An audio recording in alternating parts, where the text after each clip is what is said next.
Let me give you two general ideas about writing hard news. First of all, readers like to see themselves in stories. They like to read about things that affect them.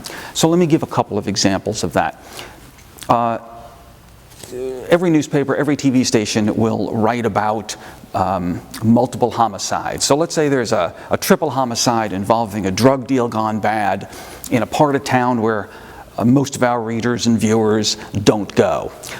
My guess is that they will be more interested in a minor break-in, somebody trying to jimmy the windows of their next-door neighbor's house, than they are in that triple homicide, because somebody trying to break into their neighbor's house affects them. It prompts them to do something differently. Lock their windows, for example, or look over their shoulders. Newspapers and TV stations every time will write about or broadcast about the triple homicide because it really is kind of compelling, and I'm not suggesting they shouldn't. I'm simply pointing out don't ignore the more minor things that might have a greater direct impact on people's lives. Some examples of this. When I first became the editor of the Fort Lauderdale Sun-Sentinel in Fort Lauderdale, Florida, we had a story about a couple that was out for dinner one evening in downtown Boynton Beach, Florida. Boynton Beach is a suburb, maybe 30 minutes north of Fort Lauderdale. They're out for the evening, and at the end of dinner, they're mugged, or a mugger tries to mug them. The husband in the couple beats the would-be robber, sends him scurrying, thwarts the robbery.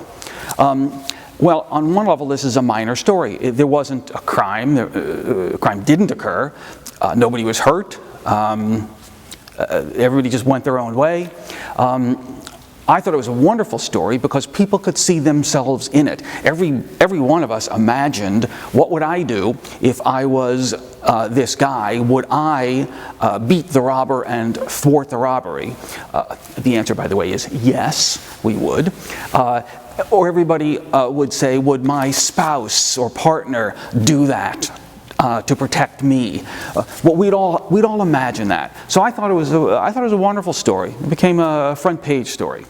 Another example of this is that newspapers and TV stations tend not to report on domestic matters the way that they would if something was more public. So a couple of brothers or a couple of friends get into a fight, and maybe one is assaulted.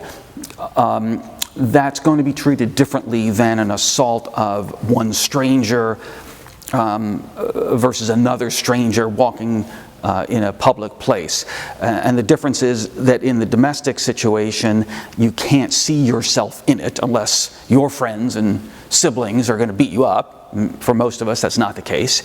As opposed to a random act involving people you don't know in a public place, you will say, hey, that could have been me. I go to that place. That could have happened to me. So we treat these things differently, even though from the standpoint of the law, they're both assaults and they're both similar crimes.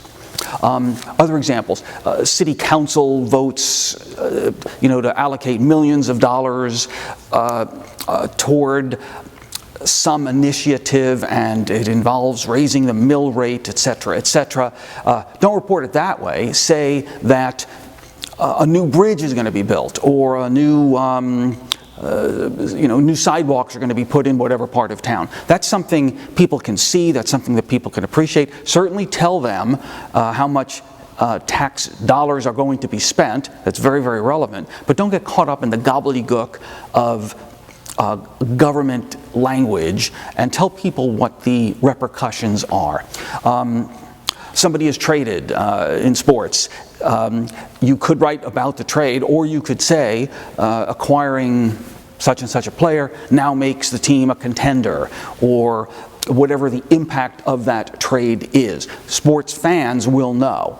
The casual fan might not know. So bottom line, what I'm saying is put things in perspective and ask yourself, what does the reader really care about in this situation?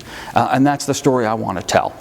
A second point regarding writing breaking news stories is that the best stories are the ones that affect change, that have an impact on the community. The Pulitzer Prizes acknowledge this very openly. The Murrow Awards, which is a highly sought-after award for television broadcast, acknowledges this as well. So not every story is going to be a Murrow winner or a Pulitzer Prize winner. You can't have that, but keep it in mind as you write stories. Those stories that prompt action, prompt change are often the most valuable.